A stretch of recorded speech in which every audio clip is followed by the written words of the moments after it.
Have you ever delved into the fascinating history of first-person shooter games? It's like a rich tapestry of technological innovation and cultural impact. Oh, absolutely. The evolution of FPS games is remarkable. It all started way back in the 1970s, right?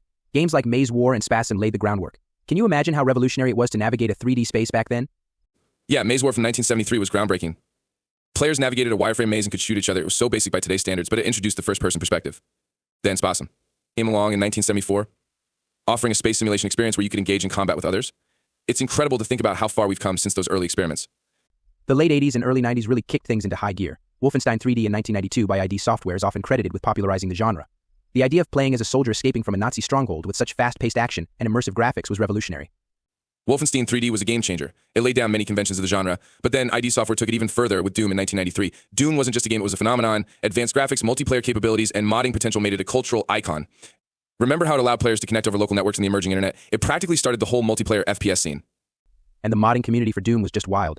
People created their own levels and shared them, fostering a community that kept the game alive for years. Then came Quake. In 1996, also by ID Software, introducing true 3D environments and a powerful engine that supported both single-player and multiplayer experiences. It's hard to overstate how much these games influenced the genre. Quake also played a big role in the rise of esports. Organized competitions and the growth of professional gaming can trace roots back to those early Quake tournaments. But we can't forget Half-Life by Valve in 1998. That game was revolutionary in its narrative-driven gameplay and intelligent enemy AI. Plus, it spawned Counter-Strike, which started as a mod but became a legend on its own. Half-Life and Counter-Strike were pivotal. Counter-Strike basically defined competitive FPS gaming for years. Then, in 2001, Halo Combat Evolved by Bungie came out and changed console FPS gaming forever. The engaging single-player campaign, innovative control scheme, and robust multiplayer mode made it a flagship title for the Xbox. And regenerating shields? That was a novel idea that influenced many games that followed. Halo was definitely a milestone. The mid-2000s saw the rise of military-themed FPS games like Call of Duty and Battlefield. Call of Duty started with World War II settings, but Call of Duty 4 Modern Warfare 2007 took it to modern times, which was a huge hit. The cinematic portrayal of modern combat and the addictive multiplayer mode set a new standard. Battlefield, with its large-scale battles and vehicle combat, offered a different but complementary experience. It emphasized team-based gameplay and large maps, which were a refreshing contrast to Call of Duty. And let's not forget the technological advancements. Games like Crysis in 2007 showcased cutting-edge graphics and open-ended gameplay. Crytek's engine pushed the limits of what was possible in an FPS. The late 2000s and early 2010s saw more diversification. BioShock in 2007 combined FPS gameplay with deep narrative elements and a unique Art Deco aesthetic. Borderlands in 2009 introduced the looter-shooter format, blending FPS mechanics with RPG elements and procedurally generated loot. It was a wild mix that worked beautifully. And then there's the rise of online multiplayer games. Team Fortress 2 in 2007 by Valve became known for its class-based gameplay, vibrant art style, and ongoing updates. Overwatch by Blizzard in 2016 took the hero shooter concept to new heights, featuring a diverse cast of characters, each with unique abilities and playstyles.